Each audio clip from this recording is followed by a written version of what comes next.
Dear painters and friends, I made the recent hasty decision to cancel my Patreon account because I didn't feel like I was able to give my subscribers their money's worth due to my second job, which sometimes interferes with my painting time for months on end.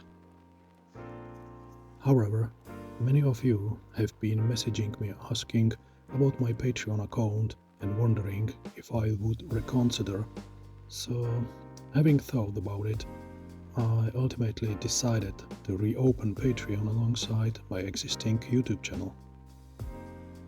New editations include more fantasy models alongside historical ones, and videos with spoken English and subtitles which can be translated into any language.